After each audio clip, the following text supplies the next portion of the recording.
사도신경으로 신앙 고백하시겠습니다. 전능하사 천지를 만드신 하나님 아버지를 내가 믿사오며 그 외아들 우리 주 예수 그리스도를 믿사오니 이는 성령으로 잉태하사 동정녀 마리아에게 나시고 본디오 빌라도에게 고난을 받으사 십자가에 못 박혀 죽으시고 장사한 지 사흘 만에 죽은 자 가운데서 다시 살아나시며 하늘에 오르사 전능하신 하나님 우편에 앉아 계시다가 저희로서 산 자와 죽은 자를 심판하러 오시리라. 성령을 믿사오며 거룩한 공예와 성도가 서로 교통하는 것과 죄를 사하여 주시는 것과 범이 다시 사는 것과 영원히 사는 것을 믿사옵나이다. 아멘. 찬송가 531장 찬송하시겠습니다.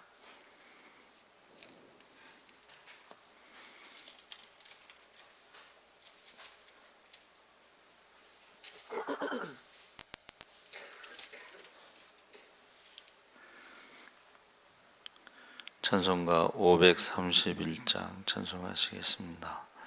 자비한 주께서 부르시네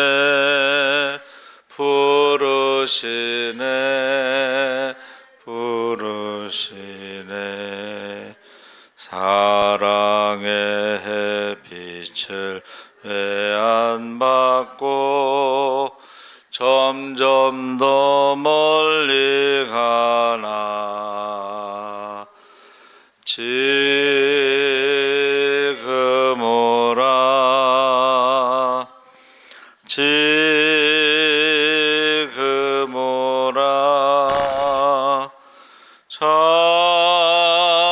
자비한 주께로 지금 곧 나오라 고달파 지친 자 쉬라하네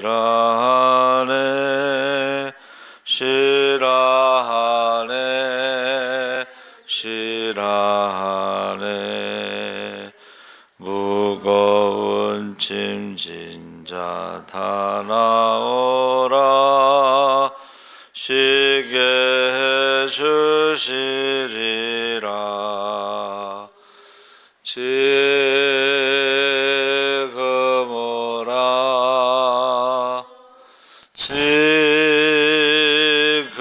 오라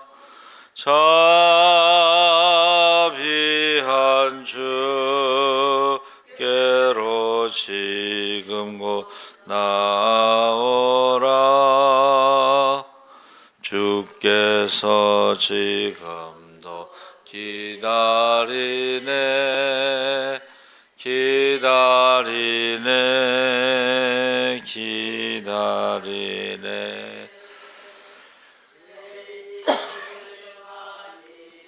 다 나오라 어서 주 앞에 오라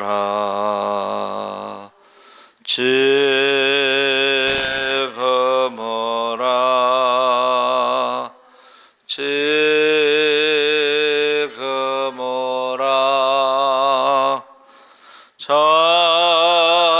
자비한 주께로 지금 곧 나오라 주님의 소리를 들어보라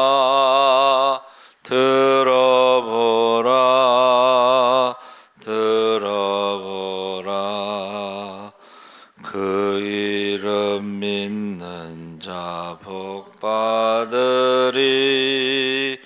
어서 곧 일어나라 지금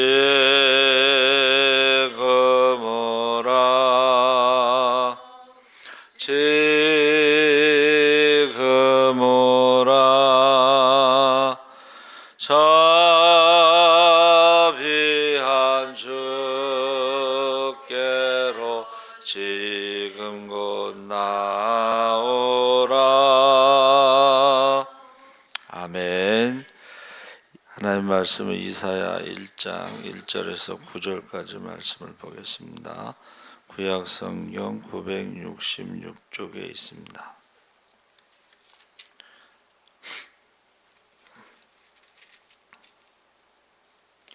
966쪽 이사야 1장 1절에서 9절까지 우리 다 같이 읽겠습니다.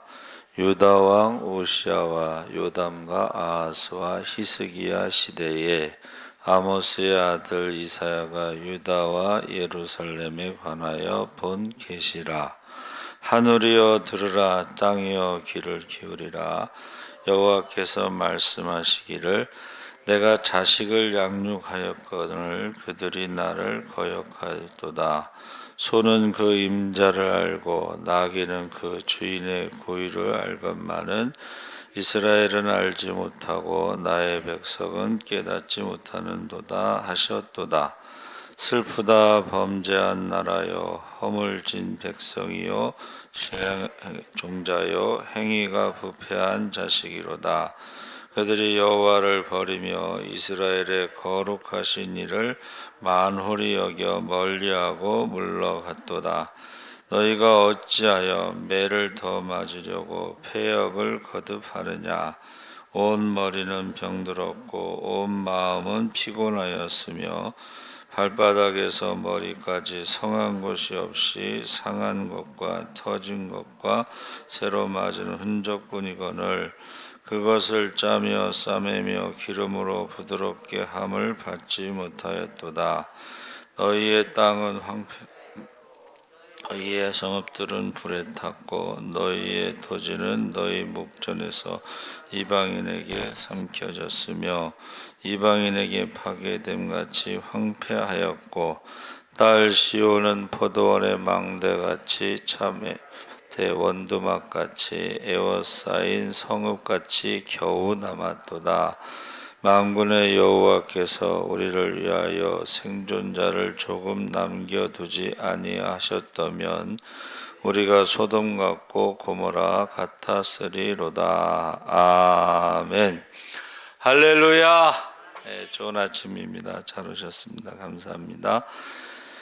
오늘 말씀의 제목을 그냥 이사야 계론이라고 정했는데, 원래 히브리어 성경에는 이사야가 열왕기 하 다음에 나옵니다.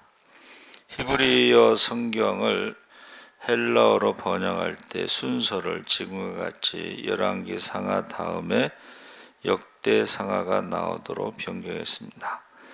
그래서 왜 히브리 성경은 열왕기 상하 다음에 이사야가 나오는가?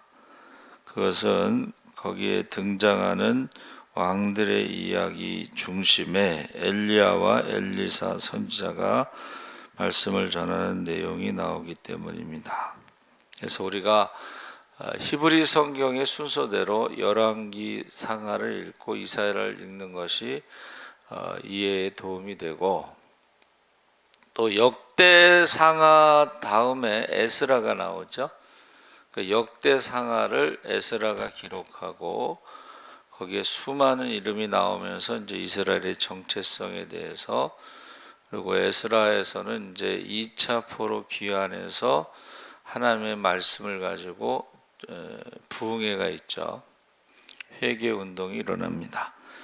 그리고 이제 바울의 그 서신도 사도행전을 참고하면서 바울의 편지를 읽을 때 잘 이해가 될 수가 있습니다. 왜냐하면 이제 사도행전은 전반기는 이제 베드로의 사역 중심이고 후반기는 사도 바울의 전도 여행을 중심으로 기록했기 때문에 그렇습니다. 선지서 안에서 이사야의 위치는 히브리 성경은 전선지서와 후선지서로 나누는데, 전선지서는 여호수아, 사사기, 사무엘상하, 열왕기 상하 모두 6권인데 후선지서는 이사야에서 시작해서 말라기까지 총 17권입니다.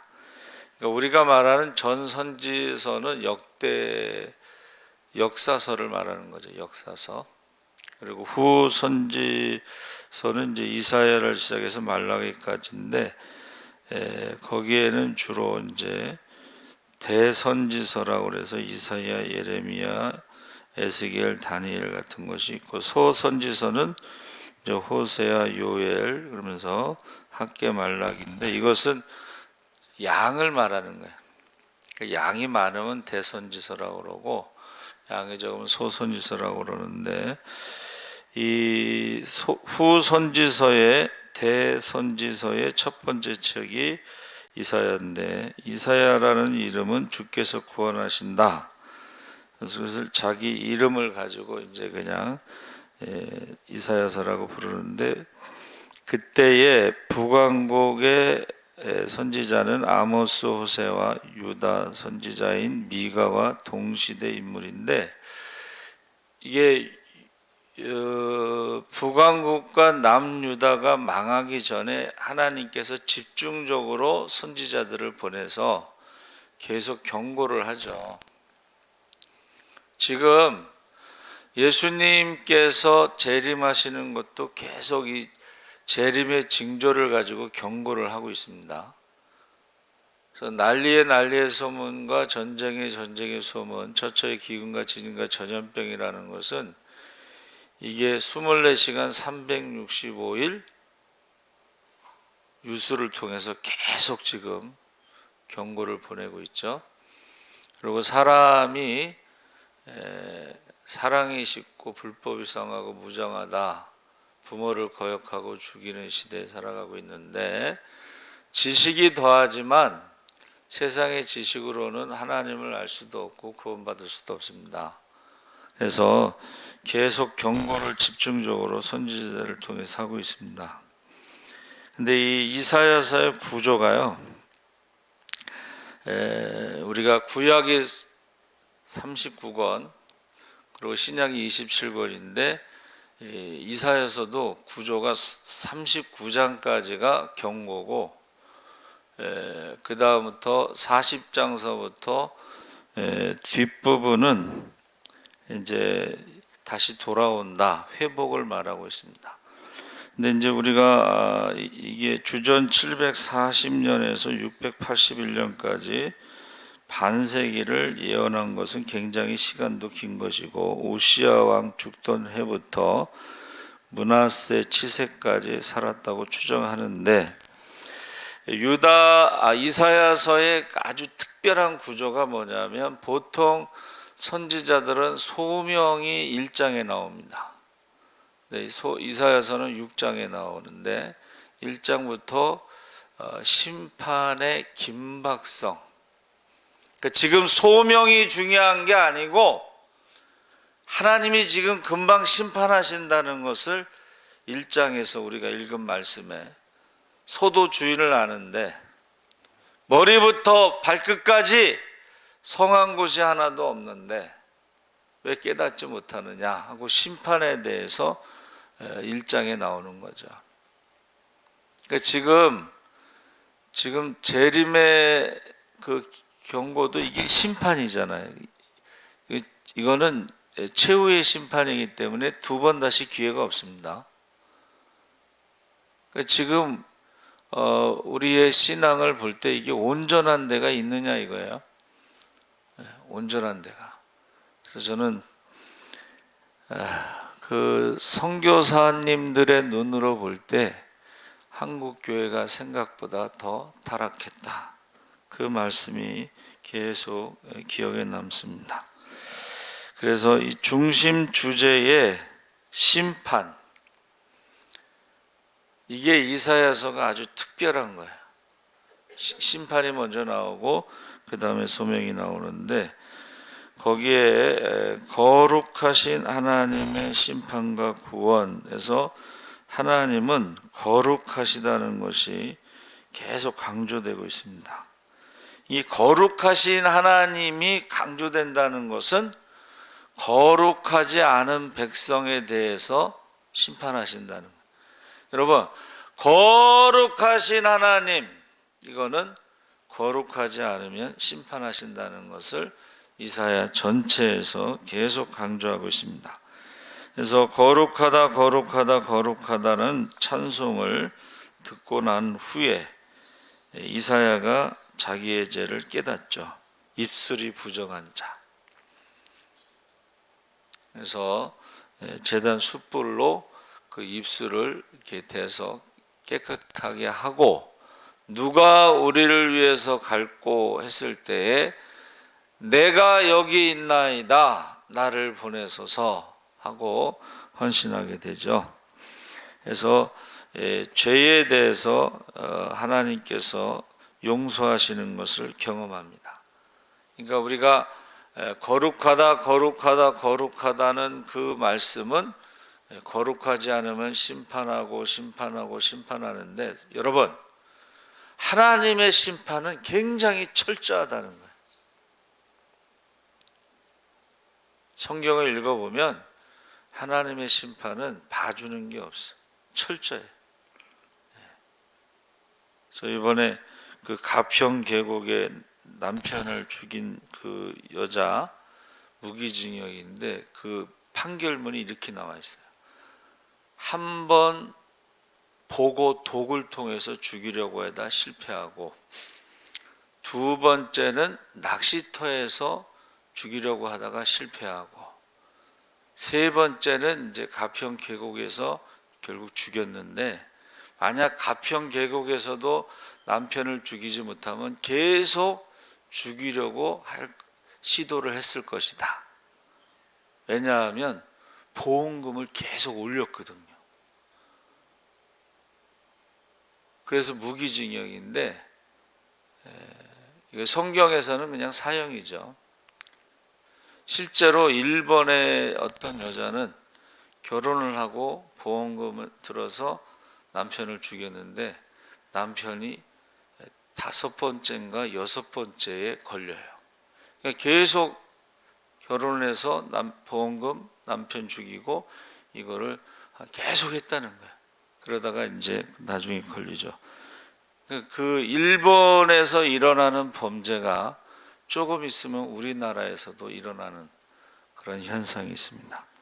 그래서 하나님의 심판을 선포하면서 이사야의 소명은 뭐예요?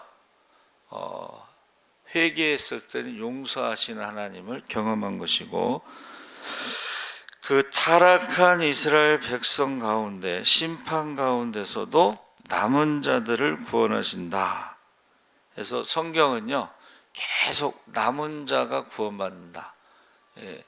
밑둥만 남는 거죠. 구루터기만 남는 거예요. 그래서 구원받는 자의 수가 그렇게 많지 않습니다. 노아의 방주 때도 그랬고 소돔과 고모라 때도 그렇고 구원받는 자의 수가 많지 않습니다.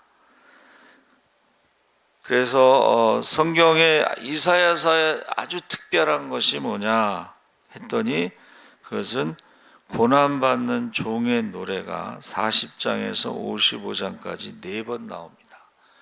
특히 그 이사야 53장은 아주 눈으로 본 것처럼 기록했는데, 유대인들은 이것을 이사야서를 읽는 것을 금지했어요. 메시아가 고난받는다는 것을 인정하지 못하고 메시아가 십자가에 죽는 것을 인정하지 못한 거예요. 그래서 그들은 아직도 다윗과 같은 메시아를 기다리고 있습니다. 이사야의 특징 중에 하나는 그 심판이 이스라엘 북왕국과 남유다만 속한 게 아니고 열방을 심판하신다는 것입니다. 그러니까는 열방을 통해서 심판의 도구로 삼으시고 그 열방들을 또 하나님께서 심판하시는 것을 우리가 볼 수가 있습니다. 그래서 열방이나 유다나 북왕국이나 심판은 결국 교만한 나라를 심판하시고, 그 나라들을 심판하는 것은 곧 이스라엘의 구원을 의미하고 있습니다.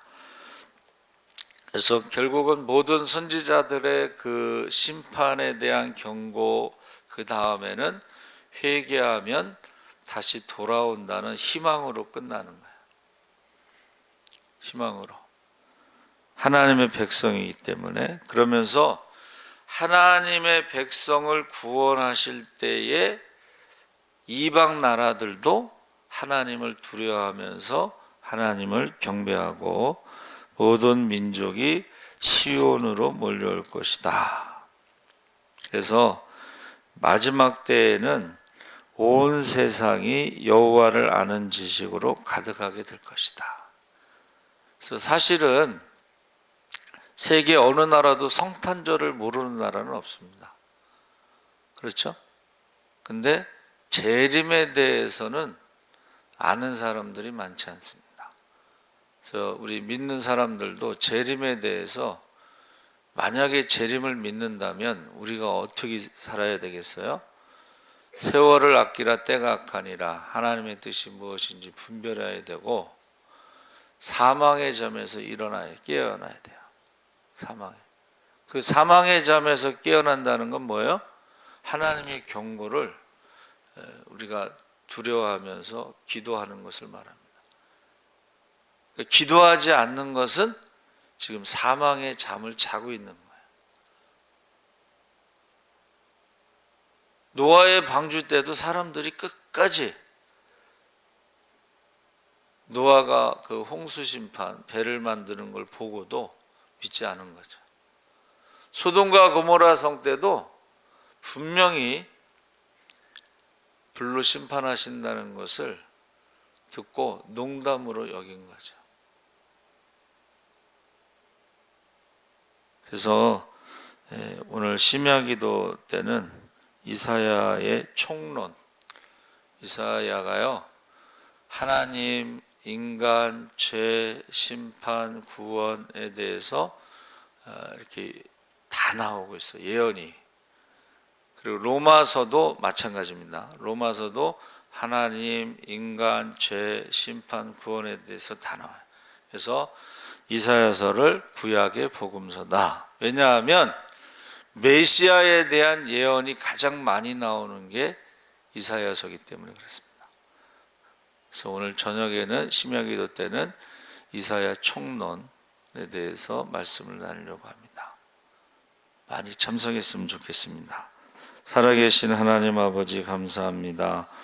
우리가 이사야, 메시아에 대해서 가장 많이 예언된 이사야에 대해서 알게 하시고, 또 우리가 주님 다시 오시는 그날까지 이사야서가 재림까지 예언하고 있습니다. 우리가 재림을 준비하며 살아가게 하시고, 사망의 잠에서 모든 성도들을 깨워주시고, 우리가 세월을 아끼라 때가 악하니라, 하나님의 뜻이 무엇인지 분별하라고 하신 말씀대로 기도하게 하여 주시옵소서. 감사하며 예수님의 이름으로 기도하옵나이다. 아멘. 하늘에 계신